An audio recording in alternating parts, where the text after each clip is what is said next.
ഞങ്ങൾ മുഖ്യമന്ത്രിക്ക് കൊടുത്തതല്ലേ, എന്തായാലും ശരിയാവുന്ന എല്ലാവരും ഒരേ സ്വരത്തിൽ പറഞ്ഞു. എനക്കും അത് എൻ്റെ സ്വപ്ന സാക്ഷാത്കാരത്തിൻ്റെ ദിവസമാണ് ഇന്ന്. അതിന് തുടക്കം കുറിച്ചതൊരു കത്താണ്.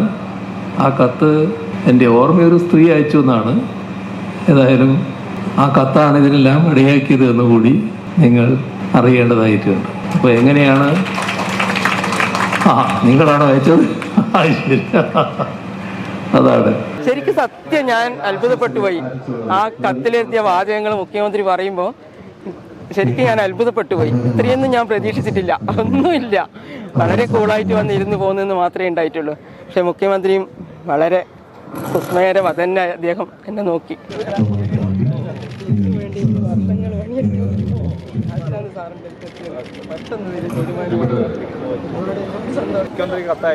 കത്തയക്കാനുള്ള സാഹചര്യം എന്ന് പറഞ്ഞാല്, എൻ്റെ വീട് എന്ന് പറഞ്ഞാൽ ഇതിന്റെ തൊട്ടപ്പുറത്ത് തന്നെയാണ്. അപ്പുറത്തെന്ന് പറഞ്ഞാൽ ഒരു വരമ്പ്, തൊട്ടപ്പുറം എൻ്റെ വീടാണ്.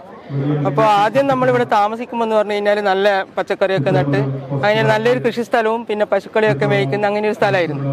അപ്പോൾ പിന്നെ പെട്ടെന്നാണ് പോലീസ് വന്നിട്ട് പറയുന്നത് ഇതതിനൊന്നും ഉപയോഗിക്കാൻ പറ്റൂല, ഇത് പോലീസിന്റെ സ്ഥലമാണ് എന്ന് പറഞ്ഞു. പിന്നെ ആരും ഉപയോഗിക്കാതിരുന്ന് പിന്നെ ഇത് കാട് മൂടി കിടക്കാൻ തുടങ്ങി. കാട് എന്ന് പറഞ്ഞാൽ വൻ കാട് തന്നെ. അപ്പോൾ കാട് മൂടി കിടക്കുന്നതിൻ്റെ ഒന്നിച്ച് തന്നെ ഇവര് ഈ പഴയ വണ്ടികൾ, ആദ്യം പൂഴി വണ്ടിയാണ്, പിടിച്ച് പൂഴി വണ്ടി ഇഷ്ടം പോലെ കൊണ്ടുവന്ന് പിന്നെ മയില് അങ്ങനെ ഓരോ സ്റ്റേഷനിലുള്ള വാഹനങ്ങൾ എത്രയോ പഴയ വാഹനങ്ങൾ ഇവിടെ കൊണ്ടുപോയിട്ടിടാൻ തുടങ്ങി. അപ്പോൾ ആ വാഹനങ്ങളെല്ലാം ഇട്ടിട്ട് അവസാനം നമ്മുടെ മുറ്റത്തിന്റെ ഇങ്ങനെ കയറ്റി വെക്കുന്ന ആ രീതിയിലായി. ഇപ്പോൾ നമുക്കൊരു സംരക്ഷണവും ഇല്ലാത്ത രീതിയായി. ഇത് കാടും പഴയ വാഹനങ്ങളും എല്ലാം കൂടി. അപ്പോൾ മക്കൾക്കൊന്നും പുറത്തിറങ്ങാൻ പോലും പറ്റാത്ത അവസ്ഥയായി.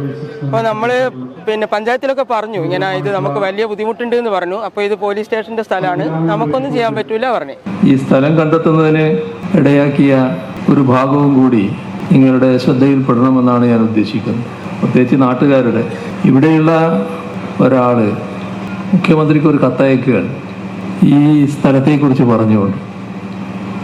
ഇങ്ങനൊരു സ്ഥലം ഇവിടെ കിടക്കുകയാണ്, കാട് പിടിച്ച് കെട്ടിക്കിടക്കുകയാണ്.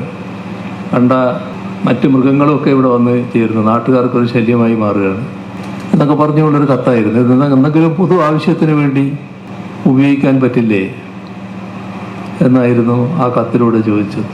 അങ്ങനെ ആലോചിച്ചപ്പോഴാണ് ഇത്തരത്തിലൊരു സ്ഥാപനം ഇവിടെ വന്നുകൂടെ എന്നതിനെ പറ്റിയുള്ള ആലോചനക്ക് തുടക്കം കുറിക്കുന്നത്.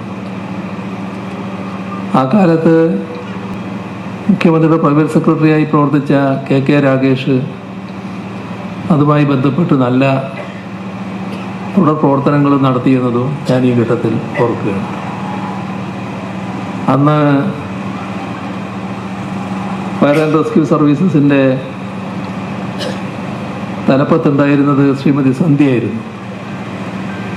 അവരും ഈ അക്കാദമിക് രംഗത്ത് ഇത്തരമൊരു സ്ഥാപനം വരുന്നതിൽ നല്ല താല്പര്യം പ്രകടിപ്പിക്കുകയുണ്ടായി. അങ്ങനെ എല്ലാം കൂടി ചേർന്നുകൊണ്ടാണ് ഇത് ഇന്നത്തെ നിലയിലേക്ക് എത്തിയത്. ഏതായാലും അതിന് തുടക്കം കുറിച്ചതൊരു കത്താണ്. ആ കത്ത് എൻ്റെ ഓർമ്മയൊരു സ്ത്രീ അയച്ചു എന്നാണ്. ഏതായാലും ആ കത്താണ് ഇതിനെല്ലാം ഇടയാക്കിയത് എന്നുകൂടി നിങ്ങൾ അറിയേണ്ടതായിട്ടുണ്ട്. അപ്പോൾ എങ്ങനെയാണ്? നിങ്ങളാണോ അയച്ചത്? അതാണ്. അപ്പോൾ എങ്ങനെയാണ് നാടിൻ്റെ കാര്യങ്ങൾ പ്രാവർത്തികമാകുന്നത് എന്നതാണ് ഇതിലൂടെയെല്ലാം വ്യക്തമാകുന്നത്.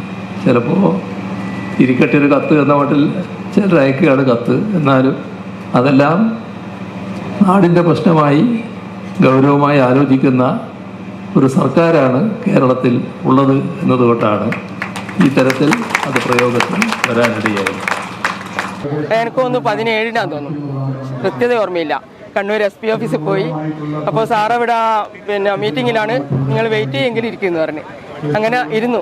ഏകദേശം നമ്മൾ രാവിലെ 10:30 എത്തി. പിന്നെ 2 മണിയെല്ലാം അതിന് സാറിനെ കാണുമ്പോൾ. പക്ഷെ കണ്ടു കഴിഞ്ഞാൽ നമുക്ക് ഭയങ്കര സംതൃപ്തിയായിരുന്നു. പിന്നെ ഭയങ്കര സ്വീകരണം നമുക്ക് അവിടെ കിട്ടിയത്. ഒരു സാധാരണ പോലീസ് സ്റ്റേഷനിൽ പോയിട്ടുള്ള ഒന്നും ഉണ്ടായിട്ടില്ല. സാറ് യതീഷ് ചന്ദ്ര അങ്ങനെ തോന്നി, എനിക്ക് ഓർമ്മയില്ല കൃത്യമായിട്ട് ആ സാറിൻ്റെ പേര്. അപ്പോൾ അങ്ങനെ സാറ് പറഞ്ഞു എന്താ പ്രശ്നം എന്നെല്ലാം പറഞ്ഞു. നമ്മൾ എഴുതി കൊണ്ടുപോവുകയും ചെയ്തിന്. അപ്പോൾ അങ്ങനെ എഴുതി കൊണ്ടുപോലും ചെയ്ത് അതും വാങ്ങിച്ചു. അപ്പോൾ സാറ് പറഞ്ഞു, ഇല്ല നിങ്ങൾക്ക് എന്തായാലും ഒരു സംരക്ഷണം തരും, നിങ്ങൾ നൈബറല്ലേ, അങ്ങനെ അതേ വേർഡാണ് ഉപയോഗിച്ചിന്, നിങ്ങൾ നൈബറല്ലേ, നിങ്ങൾക്ക് എന്തായാലും ഒരു സംരക്ഷണം തരും, ഓക്കെയാണെന്ന് പറഞ്ഞു. അങ്ങനെ പിന്നെ നമ്മൾ വന്നു.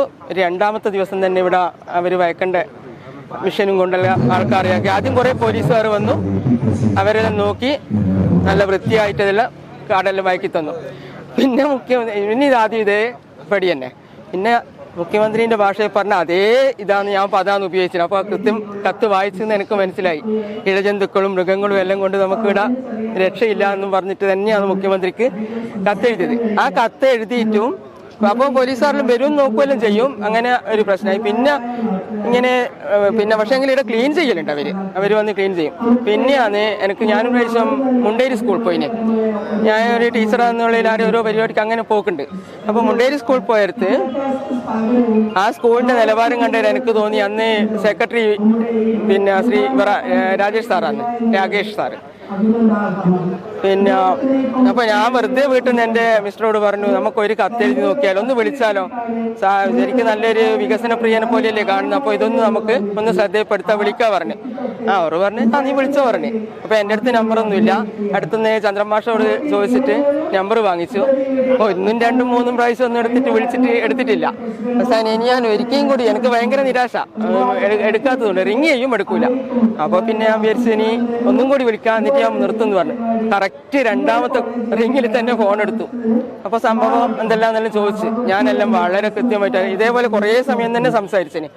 അപ്പാട് സാറ് പറഞ്ഞു, പിന്നെ നിങ്ങളൊരു കാര്യം ചെയ്യും, നല്ലൊരു ഫോട്ടോ, അതിൻ്റെ ഒരു വീഡിയോയും ഫോട്ടോയും എല്ലാം ആയിട്ട് ആ പറമ്പ് ഏകദേശം ഇത് 5 ഏക്കറോളം സ്ഥലമുണ്ട്, അതെല്ലാം ഞാൻ വിശദമായി പറഞ്ഞു, എല്ലാം ഒന്ന് അയച്ചതാന്ന് പറഞ്ഞു. അപ്പോൾ എനിക്ക് ഫോട്ടോ എടുത്താൽ എന്തായാലും അത്ര ക്ലിയർ ആവില്ല. അപ്പുറത്തുനിന്ന് എൻ്റെ ഒരു മോനുണ്ട്, മോനെ വിളിച്ച് നല്ല ഫോട്ടോഗ്രാഫി എല്ലാം എടുത്തു, എല്ലാം കൃത്യമായിട്ട് അങ്ങോട്ട് വിട്ടു.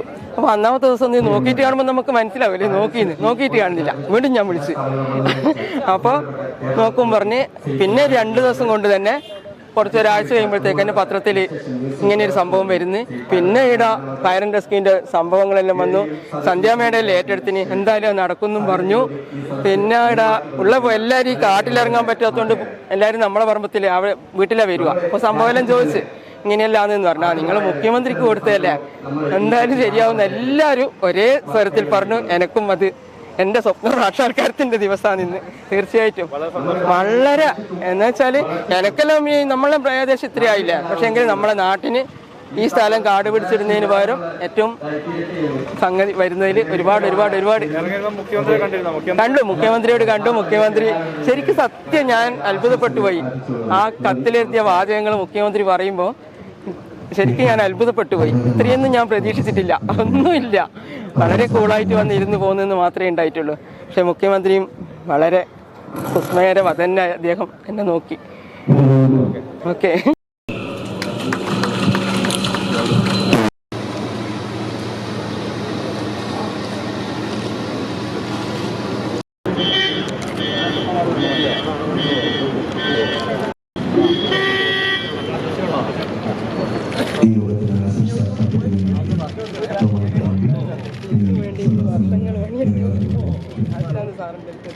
പെട്ടെന്ന് തീരുമാനിക്കും. സന്തോഷം.